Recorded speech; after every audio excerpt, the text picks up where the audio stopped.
Hi everybody, more typos here. I apologize. It was not my best week. I promise to pay more attention in the future.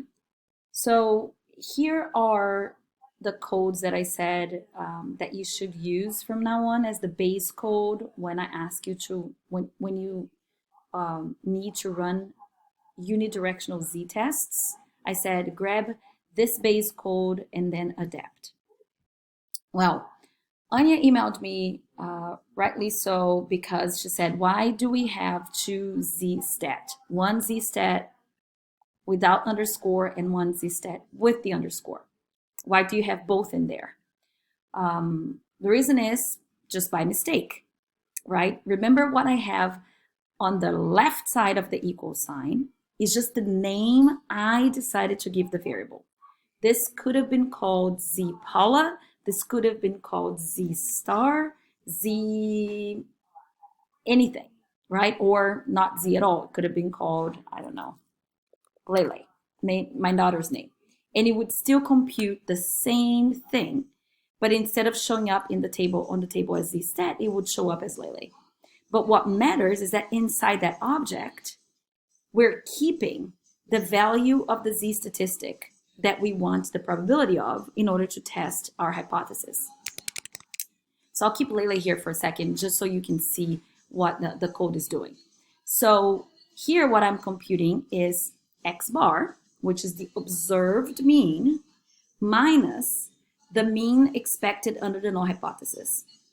And what the Z statistic will give us is a measure of deviation of the observed IQ value from the IQ value of the general population, the IQ value under the null hypothesis, in units of standard deviation. That's why we're dividing by the standard deviation here. So then what we need to do is to say, oh, please compute the probability of this particular score. And I use the P norm for that. And whatever I put in here needs to be the same name as I gave the variable that I computed, the name I gave the Z statistic. So if I call it Lele, then in here, I'm gonna have to call it Lele again, because otherwise R won't know what value to compute the probability of, all right? Note that here I'm calling it Z underscore stat, but I'm computing the same thing. It's the difference between the observed minus the IQ under the null divided by standard error. All right, so because this is exactly the same as this, except I'm calling it a different name, I can just get rid of it.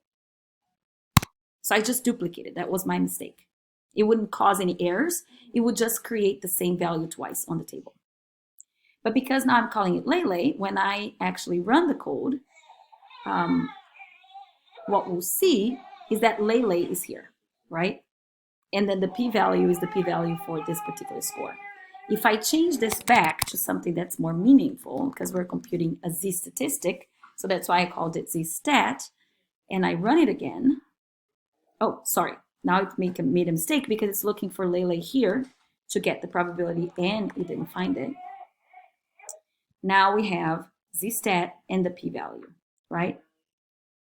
Because what we want, because our hypothesis is what is the probability of me getting that Z-score or greater, and the probability of getting something greater than something that's already 16 standard deviations above the mean is very, very, very tiny.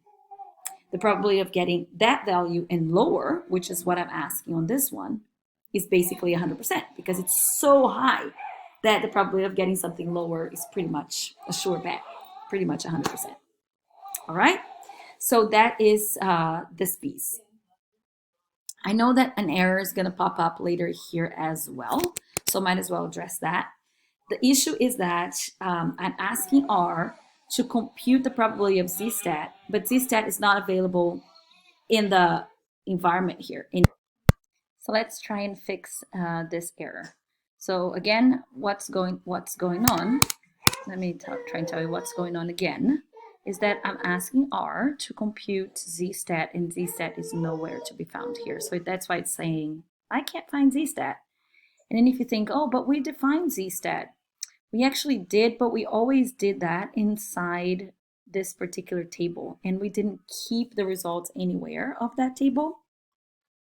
So what we can do is grab this, copy and paste it in here.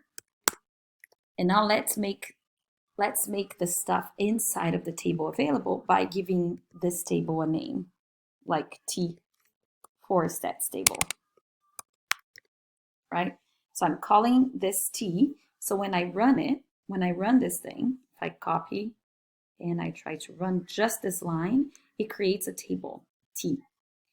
Once it creates this table, now I can, in the usual way, tell R that I wanted to look at ZStat that is inside the object T by doing T $ZStat.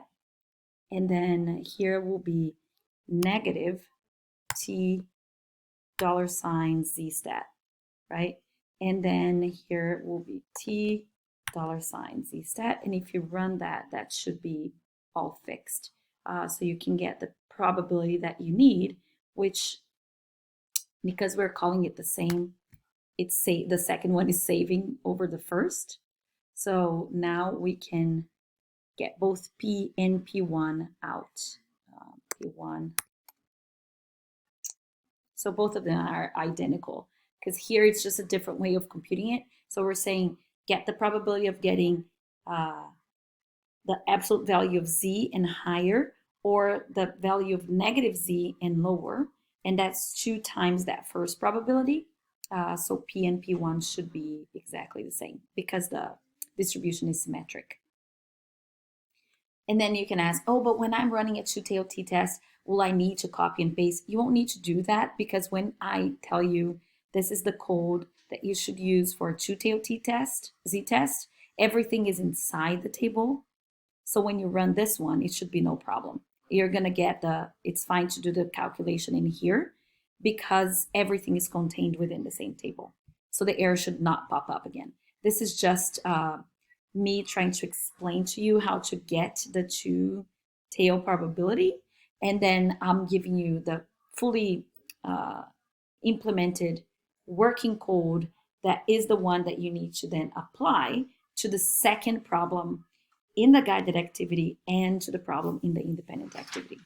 All right. I again apologize for those mistakes.